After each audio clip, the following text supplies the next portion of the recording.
Hi. I finished reading on Kindle Medusa by Rosie Hewlett. I thought this was a new book because I'd read her Medea a while back, but actually reading her foreword, this has been re-released.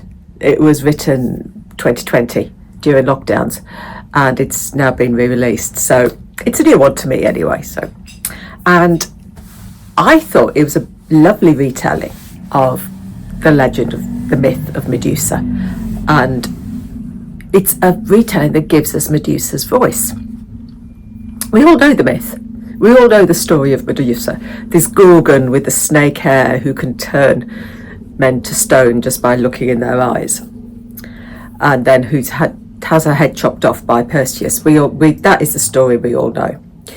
And if you're like me, you've probably read several retellings of the Medusa myth as well, all from different perspectives. But I think this one differs a little bit because we have Medusa telling her story from the afterlife, and she's almost relating her story to modern times.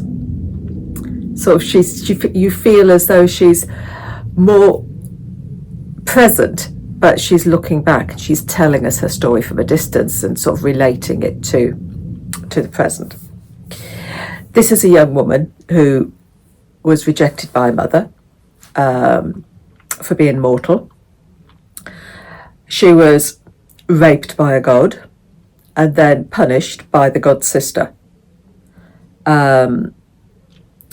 Punished for her crime, while the perpetrator just got off scot-free. It's a very patriarchal thing, that is, isn't it? It's almost a victim-blaming thing. We get that nowadays. I mean, I read a book recently. I'm struggling to remember the title. Again, where there was a sexual assault and it was victim-blaming rather than looking at the perpetrator. And it's going to bug me what this was called, but have I got it down here? Have I still got it, or have I deleted it? Just bear with me. I think I've actually deleted it now. Anyway, it's on my channel somewhere. I can't remember the title.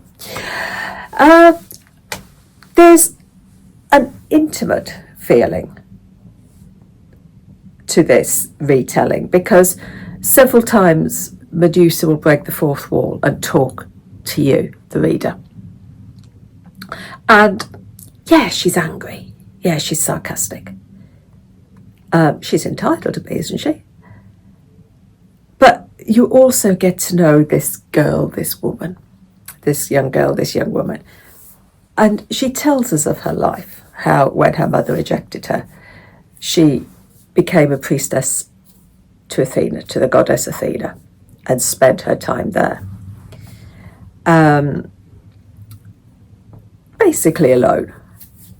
And then she was visited by Poseidon, and you get her fear, this feeling that she knows what's going to happen, but she's almost powerless to help it. And how do you refuse a god? Should you refuse a god? She wants to because she's Athena's priestess, but she's powerless, and she gets raped. And then to be treated the way that Athena treats her for something that wasn't her fault at all, and this punishment that she gives her, turning her into this Gorgon, this monster. And in this retelling, she turns the sisters into Gorgons as well. In other retellings, I'm sure I've read in other retellings that the sisters were already monsters. But in this retelling, she turns the sisters into Gorgons at the same time as she does Medusa. We've got a multifaceted character here that I would have liked to have known a little bit more. It's a less than 300 pages, this book, but I felt that there could have been so much more to Medusa than we were given.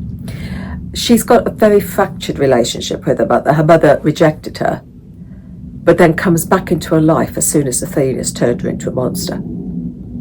Because, I've now got a daughter who's a monster. I didn't want her when she was immortal, but now she's a monster. I think I'll rock up and see how she is. It's that sort of relationship. But I love the relationship with the sisters. You've got the sibling rivalry, but underneath it all, you've got a loyalty and a love and a devotion to each other. Now, Perseus, I've seen various depictions of Perseus. I've seen him as a macho hero, but this one isn't like that. This one is a young man who comes across as damaged as Medusa is, from what happened to him in his life. And he comes across as a young man who shows compassion, who shows emotion. And I liked seeing that side of a hero who is usually depicted as being a macho, strong man, As for the gods, they don't come out of this well at all. Especially Athena. You'd think by being, I know she's the sort of goddess of war or whatever, but you'd expect her to have a bit more compassion because she is a female goddess for women. But then she's never going to tell off her own brother, is she? She's always going to side with the family.